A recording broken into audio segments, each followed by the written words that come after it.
C'est ma première fois à Monaco, donc je suis très honorée et ravie d'être ici. J'ai été invitée par Alain Kézac, qui était le président du jury pub, et malheureusement il n'est pas là, mais il m'a sélectionnée dans sa Dream Team, et je suis contente parce que je suis bien accompagnée avec mon copain Djibril à côté de moi. Moi, c'était les livres. Ah oui, tout ça. Donc, ouais, c'était pas facile. Mais il y en a un qui s'est démarqué dès la première vue. Pour moi, c'était réglé. Et on a eu tous la même idée. Donc, ça a été très rapide pour nous. C'était peut-être moins évident que pour les livres, mais on a fait une première sélection au mois de septembre à Paris. On s'est réunis une première fois et donc on s'est revu ce matin pour finaliser un petit peu le jury et donc décerner le titre. On verra ça ce soir, mais en tout cas c'était assez serré. Roulement de tambour. Non, c'était très intéressant. C'est vrai qu'on se rend compte qu'il y a moi j'adore regarder la télévision. Je suis une enfant de la télé. J'adorais regarder les pubs quand j'étais jeune, et c'est vrai qu'on se rend compte de l'évolution des publicités. Et ça va, c'est des mini-films en fait. Maintenant, on a l'impression que ils sont tellement créatifs que non, c'est vraiment plaisant de faire cet exercice-là. C'est tout nouveau et voilà, je suis ravie. Ben, moi, personnellement, j'ai toujours été pour le foot féminin. On parlait tout à l'heure avec Candice. On a une amie en commun qui est Marinette Pichon. Je l'ai connue quand j'étais à Auxerre. Elle évoluait aux États-Unis à l'époque. Donc, pour vous dire, ça fait déjà au moins 10-15 ans. La qualité technique qui ont les filles aujourd'hui, c'est extraordinaire. On parlait d'une Brésilienne qui s'appelle Marta. Et je pense que Marta peut jouer avec des hommes. Après, physiquement, faudra, voilà, après ça reste des femmes, ça reste des jolies femmes en plus, donc c'est normal qu'elles ne soient pas bâties comme des hommes, et heureusement d'ailleurs. Mais techniquement, je peux vous dire qu'elles ont pas à rougir des garçons.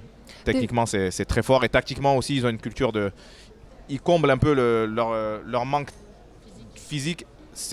Voilà, tactiquement et techniquement, c'est vraiment au-dessus de la moyenne. Déjà, on le voit. Il y a quelque chose qui est arrivé dans le football. Tous les clubs de Ligue 1 ont une équipe féminine aujourd'hui. Marseille, voilà, il y a eu le premier classico féminin. Donc voilà, ça c'est quelque chose de nouveau aussi. Et moi j'ai eu la chance de jouer en Angleterre. Je le voyais déjà en Angleterre. Chaque équipe pro a son équipe féminine. Donc on y arrive. Et voilà, vu la qualité qu'il y a et vu ce qui arrive aussi derrière, je pense que l'écart va se réduire et qu'on arrivera enfin à accepter le foot féminin comme le foot masculin.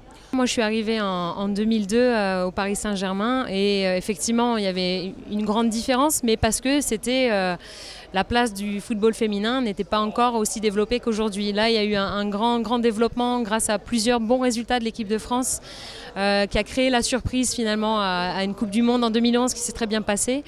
Après, il y a eu d'autres bons résultats de l'Olympique Lyonnais en Ligue des Champions aussi, qui a fait beaucoup de bien et qui a permis aussi une bonne médiatisation du football féminin. Et donc ça a créé les bonnes conditions pour développer et pour promouvoir le football féminin.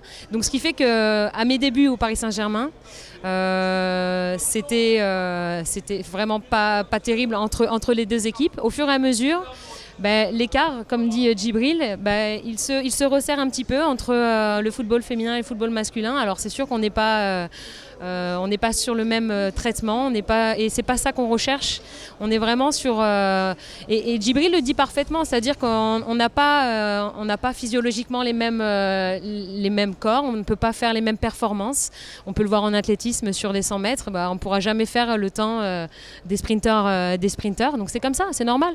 Donc malgré tout, on se développe selon nos qualités à nous et nos compétences, ce qui fait que tactiquement, la culture se développe aussi parfaitement. On a des bons formateurs aussi pour ça. Donc ça y est, ça se resserre un petit peu. Et au Paris Saint-Germain, le Qatar aussi a investi davantage et croit en ce football féminin. Il pense que, le football féminin peut être aussi une vitrine intéressante pour leur club, comme l'a fait Jean-Michel Aulas avec l'Olympique Lyonnais et Loulou Nicolin avec Montpellier, qui l'a très bien fait. Donc c'est intéressant. Je pense qu'il faut il faut prouver encore et encore. On a besoin, on a vu l'équipe américaine, vous en parliez, sur les différences de salaire, alors qu'elles ont tout prouvé, elles ont tout montré. Elles sont championnes du monde, les JO, elles les avaient. Voilà, elles ont tout remporté et au final, elles ne sont pas forcément très reconnues par leur fédération. Elles ont le droit de s'exprimer, hein, elles ont le droit de dire qu'elles ne sont pas d'accord et je trouve ça bien. Il faut payer au mérite. C'est pas parce qu'on est, que ce soit une femme ou un homme. Si elle mérite, voilà, s'il y a l'équivalent du Messi féminin, il faut qu'elle soit rémunérée. Pour moi, ça me choque encore qu'en 2016, on arrive à avoir des discussions comme ça. C'est la culture. Ça me dérange, ça me dérange. Mais voilà, c'est dommage. Je suis porte-parole de personne, mais je donne mon avis, et mon avis est qu'il faut traiter la gente féminine comme les hommes, pareil. Il n'y a pas de différence.